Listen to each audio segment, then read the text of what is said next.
Bonjour tout le monde et bienvenue sur Boursicote, le podcast de l'indépendance financière. Tu le sais, on se retrouve ici tous les lundis pour un nouvel épisode et aujourd'hui, je vais t'expliquer les dernières grandes nouvelles du monde économique et bien sûr, comme toujours, pour que ce soit accessible à tous, je te vulgarise tout ça.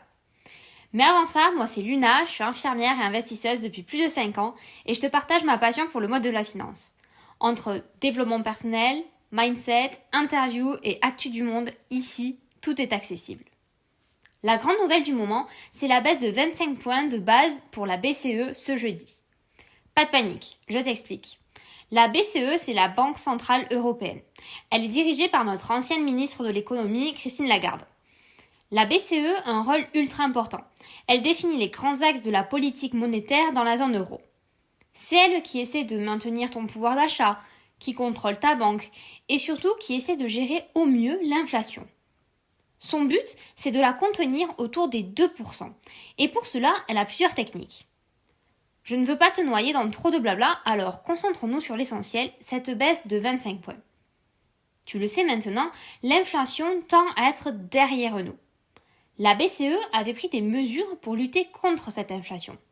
Maintenant qu'elle s'en va, la BCE change sa politique et pour cela, elle baisse les taux de 25 points de base pour atteindre les 3,50%, ce qui veut dire que les mesures restrictives s'en vont. Pourquoi, me diras-tu ? Car la croissance des salaires est plus importante que la productivité et l'inflation des services. Concrètement, quand tu vas au supermarché, tu as plus de pouvoir d'achat. Ton salaire te permet de remplir un peu plus ton caddie qu'il y a quelques mois, et avec le même billet, tu mets un peu plus d'essence ou de gasoil dans ta voiture. Grâce à cette mesure, les taux de crédit immobilier vont redescendre également. Après avoir connu des 4,1% en janvier 2024, puis 3,6% en août, les experts espèrent pouvoir atteindre les 3% en décembre. Les ménages vont donc pouvoir devenir plus facilement propriétaires, et notamment les primo-accédants. Ça va de pair, mais idem. La crise du logement et notamment la rarification des locations va s'arranger car il y aura moins de demandes, comme si tu as bien suivi, plus de personnes pour être propriétaires. Autre point qui risque de changer, c'est la rémunération des livrets d'épargne. Selon l'INSEE, l'Institut national de la statistique et des études économiques, l'inflation devrait arriver à 1,6% en décembre 2024. Or, beaucoup de livrets ont leur rémunération indexée sur cette même inflation. Le taux du LEP, par exemple, se calcule sur l'inflation annuelle moyenne des 6 derniers mois en dehors du tabac.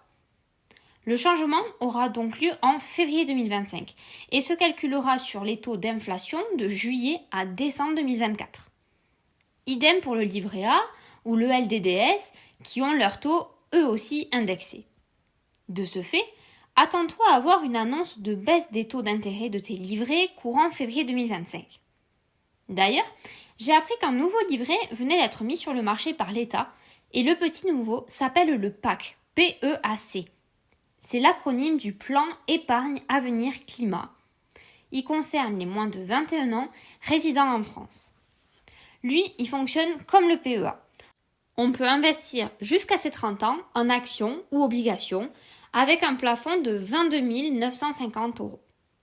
Cette annonce économique a fait du bien au moral des investisseurs. Et cela s'est ressenti sur les marchés.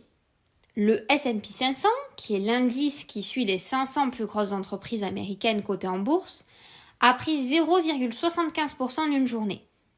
Le Nasdaq, qui est, pour simplifier, une bourse américaine d'entreprises technologiques, a gagné 1%.